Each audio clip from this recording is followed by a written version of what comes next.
recovery or hopeless or needing some type of inspiration or motivation. When you can provide that for somebody, that feeling is unmatched. It's almost like when you make like when I make a really good song and I hear it, I'm like, okay, wow, this is great. It's a similar feeling, or when like I make a big sale. And so that right there keeps me from being tempted to like, okay, I could maybe have a drink, or like I could smoke some weed. Like, just because I do that doesn't mean I'm going to get high again, like start using like dope again. But I know that putting anything in my body like that would distort the value that I have, the value that I'm portraying to other people that need to hear what's going on and need my help. So that inspires me, you know. Okay, so why don't you tell our listeners a little bit about your music? I mean, I've had the opportunity to listen to it, and I'm definitely going to provide some links. It's streaming on all platforms, iTunes, Spotify. So tell me a little bit.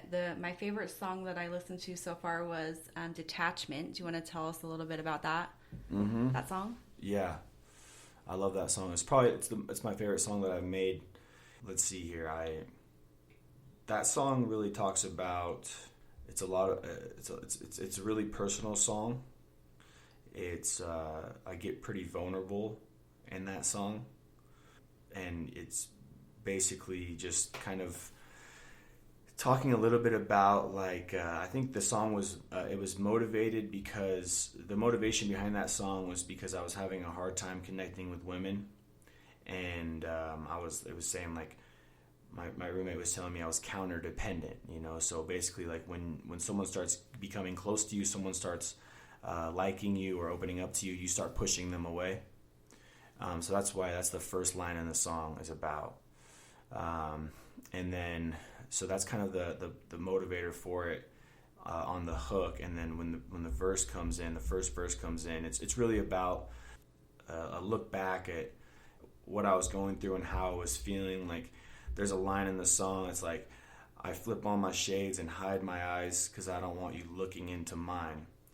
And that like the visual of that is so real, because I remember just running into old friends of mine that I didn't want them to know I was high, or like my dad or somebody, and I would hide, you know, my eyes because I wouldn't want them to see that. So you know, there's some really some really good parts to that whole first verse. And the second verse, I really try to focus on like owning your addiction, letting it fuel you, letting it motivate you. You know, how I can you know, I was at a point of where I was going to give up, but like, fuck that, I'm not giving up, and I'm going to keep going, I'm going to keep working hard. And yeah, so I wrote that in like 30 minutes actually. It's interesting. It just kind of, sometimes I'll sit down and I actually remember I was sitting in my room, I was laying on the carpet, and I closed the shades, and it was just like dark in my room, and I just wrote that thing. And then I actually made that at FTR as well, which is really cool. But yeah. Awesome. So yeah, I really think those moments, like I kind of do that with my paintings. Like I'll be working on a painting and just like unable to see what I need to do, and then I'll just like be walking down a hall randomly, and I'll just like see it in my head, like, oh, I gotta do that, and then like I'll go do it, and then it's like boom. Yeah, so just kind of awesome. Once you have that creative juice flowing, it just kind of flows. Right. You know. So, channeling that back into kind of your life. So what keeps you keeping on, and like what gives you purpose? I mean, you've kind of already talked a little bit about this kind of burning higher self that's like guiding you to have a bigger, I don't know, to do something better for your life. Yeah. To want more for yourself and to actually accomplish it. And I see you doing that in your life. So when shit gets real for you, or you're, like I like to say, like up, like you're hitting that wall. Yeah. I don't know if you've read that Compound Effect, but there is the author in there. He talks about who the fuck are you when you're hitting that wall, like whether it's working out or whatever. Yeah. When you're just basically like shit, like I don't know what to do. I'm hitting that wall, you know.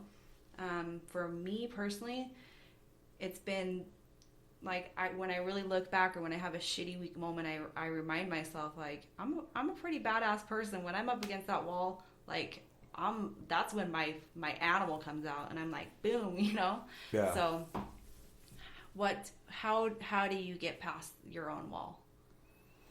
I mean, I just have just hope.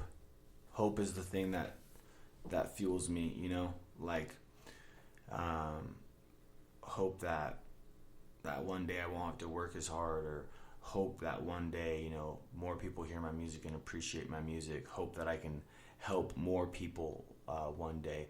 Hope that one day I can have a family that I provide for and give them the things that I didn't have, and more importantly, not put them through the things that I had to go through.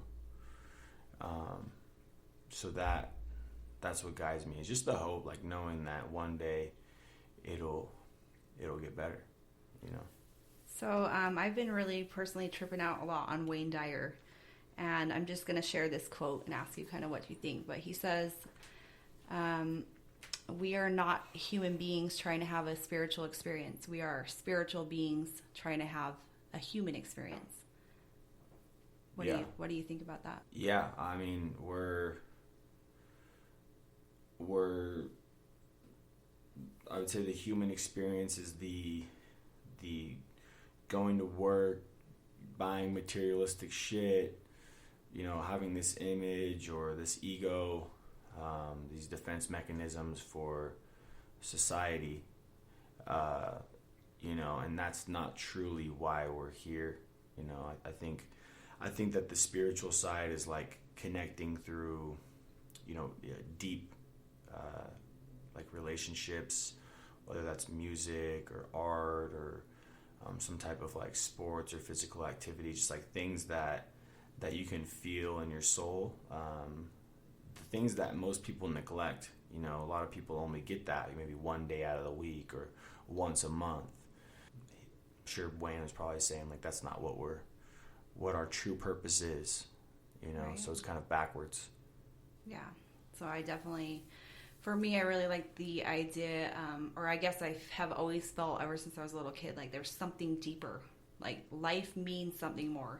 And I've just been on this quest to find what that is. And I feel like I've always felt like all of my pieces were scattered around the world, and like I need to go collect them and like hear people's stories from Africa or India or whatever, and like pick up the pieces of my own soul. So like there's like this massive connectedness with everybody. So that's kind of my quest. So I really like that quote. And that spiritual purpose is awesome. So what advice would you give to somebody who's kind of in the thick of it or struggling? Find some people that you like, find some people that you get along with, that you can be accountable to, that will hold you accountable, and then more importantly, motivate you, like you enjoy the connection of that person so much that you do not want to lose it. And if you lose it, or if you use or you throw your life away, then you're going to lose that connection. So I think building something like that is really important. Is important for me and was really important to me. And then, I mean, just getting into a routine, going to work, going to the gym, being active, things like that. And then starting to then expand on that, once you have a little bit more time, can handle a little bit more responsibility, your brain starts working better, things like that. Then start doing the things that you wish you could have done, when you were high. I used to always I still used to write raps and freestyle when I was getting loaded on the streets, and I never let that part of myself go. And so now I'm like, okay, I really want to make music. So I'm just doing the things that I love to do. And so, but yeah, that's the connection piece I think is most important. And then the routine, for some sustained sobriety, and then just gratitude, and then just be hopeful, have some goals, have a vision in your head that you want to accomplish, and go after it.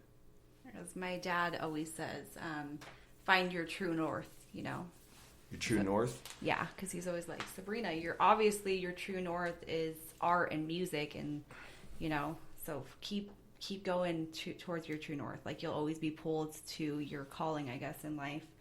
And I just want to also say to our listeners that when you're around people that make you feel like stepping up your game, be it from dating or whatever it is, like, ultimately, I've kind of came to a point in my life where I was just like, these people around me aren't really, like, they're great and I love them and stuff like that, but, like, unless you're helping me want to be a better fucking person and step up my own game, like, naturally, without me trying in any way, like, I don't have fucking time. Like, I'm on a quest, like, I'm dedicated to, I guess, pursuing my true north. So yeah, anyway, that's real. I like that a lot. So, all right, well, we're gonna kind of close by saying, where can we find your music? I did mention it is streaming on all platforms, and I'll provide some links here. And do you have any last words for our listeners? Yeah, you can find my music on SoundCloud, Apple Music, Spotify, YouTube, Deezer, Tidal. I mean, just like all of them. It's on everything. My name is TwxntyThree, so it's spelled TWX, and then just the rest of the way 23 is spelled. And it's also my Instagram handle. And I mean, honestly, if you make music and you want to make music with me, hit me up. If you are just reaching out to somebody, you feel like we have some things in common and you want to connect or talk about something, or if you're going through a hard time, hit me up. I'm open. I'm always down to help somebody, and it actually helps me out a lot as well. So, yeah, definitely invite anybody to reach out. All right. Well, thank you so much. Again, we're sitting here with Jordan Bennett, and my name's Sabrina Blackburn. Thank you for listening, and we'll be back at you next week with our next episode.